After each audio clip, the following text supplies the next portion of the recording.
राज्याचे मुख्यमंत्री देवेंद्र फडणवीस प्रचारासाठी सगळ्या महाराष्ट्रात फिरतायत.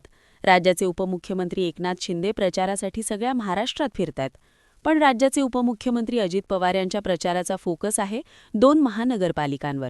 पुणे आणि पिंपरी चिंचवड या दोन्ही महानगरपालिका म्हणजे अजित पवारांचे जुने बालेकिल्ले, जिथे भाजपने सत्ता मिळवली.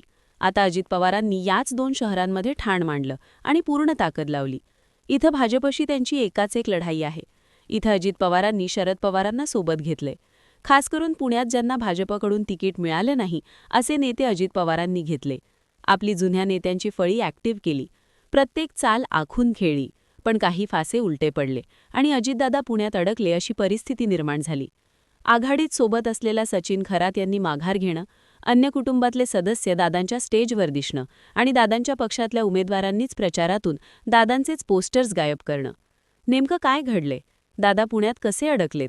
पाहूयात या व्हिडिओमधून. आता गुरुवारी घडलेली घटना म्हणजे सचिन खरात यांची माघार. आरपीआय सचिन खरात गटाने अजित पवारांना पुण्यात पाठिंबा दिला होता. सचिन खरात यांना नेमक्या किती जागा मिळाल्या हे गुणदस्त्यात होतं, कारण त्यांचे उमेदवार सुद्धा राष्ट्रवादी काँग्रेस पक्षाकडून घड्याळ या चिन्हावरच उभे होते. पण सचिन खरात पुण्यात झालेल्या अजित पवारांचे पत्रकार परिषदेला अगदी त्यांच्या शेजारी बसलेले होते. त्यांनी त्यांची मतं मांडली, प्रचाराला सुरुवात झाली आणि मतदान आठवड्यावर आलेलं असताना सचिन खरात यांनी माध्यमांशी बोलताना सांगितलं, मी अजित पवार यांची भेट घेतली, त्यांना एक पत्रक दिलं, मागणी केली, सन्मानपूर्वक जागा मिळाल्या तरच आघाडी करू. परंतु मला सन्मानपूर्वक जागा मिळाल्या नाहीत. निवडणूक प्रक्रियेतून मी बाहेर पडत आहे. कोणत्याच पक्षाला आणि उमेदवाराला माझा पाठिंबा नाही. 2 पावलं मागे आलो तरी चालेल, पण चुकीचं काम करणार नाही. सोबत असलेल्या सचिन खरात यांनी अचानक पाठिंबा काढून घेतला. आता सचिन खरात यांनी साथ सोडल्यामुळे अजित पवार 2 पातळ्यांवर अडकले आहेत. पहिलं म्हणजे दलित मत दुरावणं. पुण्यातली दलित वोट बँक ही आरपीआयचे वेगवेगळे गट आणि वंचितमध्ये विभागले गेली आहे. आरपीआयचा रामदास आठवले गट हा भाजपसोबत आहे. त्यांचे उमेदवार कमळ चिन्हावर लढत आहेत. त्यामुळे दलित मतांमधला मोठा टक्का यावेळी अजित पवारांकडे शिफ्ट होईल आणि त्यासाठी खरात यांच्यासोबतची युती महत्त्वाची ठरेल असा अंदाज होता. पण सन्मानपूर्वक जागा मिळाल्या नाहीत असं म्हणत खरात यांनी साथ सोडली आणि अजित पवार डॅमेज झाले. त्यात मुंडवा जमीन गैरव्यवहार प्रकरणात अजित पवारांचे चिरंजीव पार्थ पवार यांचं नाव आलं होतं. ती जमीन मारवतानाची होती.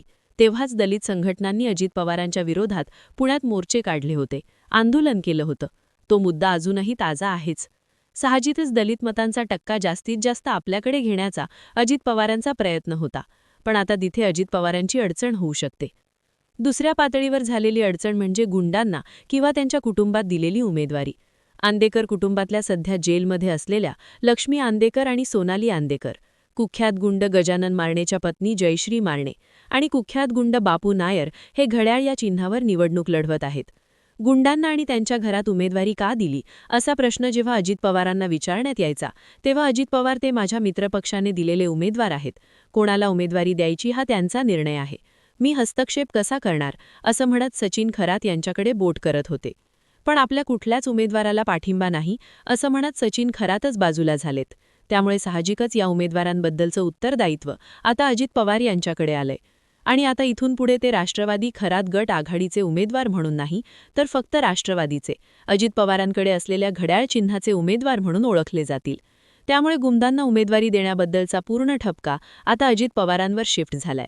त्यात ही अडचण आणखी वाढणार आणि दादांना अडकवणार. याचं कारण म्हणजे दादांच्या स्टेजवर दिसलेले आंदेकर कुटुंबीय. पुण्यातला प्रभाग क्रमांक 22 काशवाडी डायस प्लॉट प्रभागात अजित पवारांची सभा झाली. त्यावेळी प्रभाग क्रमांक 23 मधून घड्याळ चिन्हावर निवडणूक लढवणाऱ्या लक्ष्मी आंदेकर आणि सोनाली आंदेकर यांचे कुटुंबीय स्टेजवर उपस्थित होते. माजी नगरसेवक वनराज आंदेकर आणि सध्या निवडणुकीला उभ्या असलेल्या सोनाली आंदेकर यांची मुलगीसुद्धा स्टेजवर उपस्थित होती. सभा संपल्यानंतर आंदेकर कुटुंबियांनी माध्यमांशी संवाद साधला. तेव्हा त्यांनी स्टेजवरूनच नेकी का काम आंदेकर का नाम, आंदेकरांना मत म्हणजे विकासाला मत अशा घोषणा दिल्या. साहजिकच या गोष्टीची प्रचंड चर्चा झाली. आता अजित पवारांनी गुन्हेगारांना आणि त्यांच्या कुटुंबातल्या लोकांना उमेदवारी का दिली या प्रश्नांवर बोलताना कुटुंबातल्या पुरुषाने गुन्हा केला तर सगळं कुटुंब दोषी कसं काय, कुटुंबातल्या महिलांचा काय दोष असं म्हणत एक प्रकारे या उमेदवारीचं समर्थनच केलं होतं.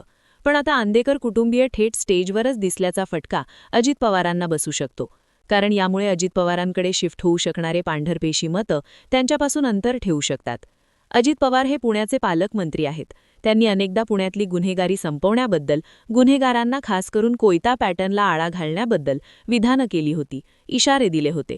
पण आता एका खुनाचा बदला म्हणून पुण्यात 2 खून करणारे आंधे कुटुंबीय, गाड्यांची तोडफोड करून दहशत पसरवण्याचा पॅटर्न पुण्यात चर्चेत आणणारा बापू नायर हे अजित पवारांच्या पक्षाचे उमेदवार आहेत.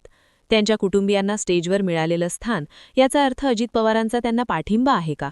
हा प्रश्न अजित पवारांना पुण्यात अडकवणारा ठरू शकतो. एका बाजूला ही अडचण असताना आणखी एक अडचण झाली आहे. ती म्हणजे अजित पवारांच्या राष्ट्रवादीच्या उमेदवारांनी अजित पवारांचेच पोस्टर्स गायब करणं. पुण्याच्या कुंडवा, खुर्द, कौसरबाग भागात येणाऱ्या प्रभाग क्रमांक 19 मध्ये राष्ट्रवादी काँग्रेसचं 4 उमेदवारांचं पॅनल उभं आहे. पुण्यातला हा भाग मुस्लिम बहुल म्हणून ओळखला जातो. त्यामुळे राष्ट्रवादीने इथे 4 पैकी 3 उमेदवार मुस्लिम समाजाचे दिलेत. स्थानिक पत्रकारांनी दिलेल्या माहितीनुसार हे 4ही उमेदवार अजित पवारांच्या जवळचे समजले जातात. पण हे चौघं घड्याळ नाही, तर तुतारी वाजवणारा माणूस या राष्ट्रवादी काँग्रेस शरदचंद्र पवार पक्षाच्या चिन्हावर उभे आहेत. विधानसभा निवडणुकीमध्ये या भागात राष्ट्रवादी विरुद्ध राष्ट्रवादी असा सामना झाला होता. तेव्हा निथून अजित पवारांच्या राष्ट्रवादीचे उमेदवार चेतन तुपे यांना कमी मतदान मिळालं होतं. या भागात अजित पवारांनी महायुतीमध्ये भाजपसोबत जाणं, वक्फ सुधारणा बिलाबद्दल अजित पवारांच्या पक्षाने घेतलेली भूमिका, अजित पवारांच्या राष्ट्रवादीचे आमदार संग्राम जगताप यांनी घेतलेली हिंदुत्ववादी भूमिका, यामुळे अजित पवारांबद्दल नाराजी असल्याची चर्चा आहे. ही नाराजी फक्त उमेदवारांनी तुतारीच्या चिन्हावर उभं राहण्यातून दिसली नाही, तर या उमेदवारांच्या कार्यालयाबाहेर एका बाजूला अजित पवार आणि दुसऱ्या बाजूला शरद पवार यांचे फोटो होते. पण अचानक तिथला अजित पवार यांचा फोटो काढण्यात आला आणि तिथे सुप्रिया सुळे यांचा फोटो लावण्यात आला. याबद्दलच्या पोस्ट्स सोशल मीडियावर व्हायरल झाल्या आणि दादांचे पोस्टर्स त्यांच्याच उमेदवारांनी गायब केल्याची चर्चा झाली. आता हा विषय फक्त एका प्रभागापुरता मर्यादित राहतो का? तर नाही, कारण मुस्लिम समाजात अजित पवारांचा होल्ड चांगला आहे. त्यांच्या पुण्यात होणाऱ्या सभांना सुद्धा मुस्लिम बांधवांची मोठी गर्दी असते. पण मुस्लिम बहुल भागातून अजित पवारांचेच कार्यकर्ते मतदारांची नाराजी टाळायला अजित पवारांचाच फोटो काढून टाकत असतील, तर याचं लोण पुण्यातल्या इतर मुस्लिम बहुल भागातही पोहोचू शकतं आणि तिथे घड्याळावरच्या उमेदवारांचं नुकसान होऊ शकतं. हक्काची वोट बँक अजित पवारांच्या हातून निसटू शकते. मुळात अजित पवारांसमोर पुण्यात भाजपचं तगडं आव्हान आहे. भाजप पूर्ण ताकद लावून मैदानात आहे. अशावेळी अजित पवारांना दलित आणि मुस्लिम या 2 वोट बँक्स भक्कम ठेवणं गरजेचं आहे. सोबतच भाजपवर नाराज असलेले आणि भाजपकडे न जाणारे मतदार आपल्याकडे शिफ्ट करून घ्यायचे आहेत. पण गुंडांना उमेदवारी दिल्याचा ठपका आता थेट अजित पवारांवरच बसत असल्यानं तिथेही अजित पवारांची बाजू कमी पडू शकते.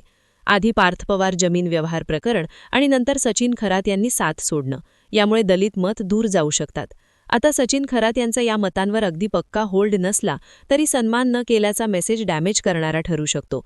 त्यामुळेच समोर ताकद असलेल्या विरोधक असताना अजित पवार यांच्या हक्काचे फासे उलटे पडलेत, ज्यामुळे एकच चर्चा होतीये, अजितदादा पुण्यात अडकल्याची. तुम्हाला काय वाटतं? भाजपच्या आव्हानासमोर अजित पवार अडकलेत का? तुमची मतं आणि प्रतिक्रिया कमेंट करून नक्की सांगा आणि माहितीपूर्ण व्हिडिओज पाहण्यासाठी गर्जना मराठी या यूट्यूब चॅनलला सबस्क्राईब करायला विसरू नका.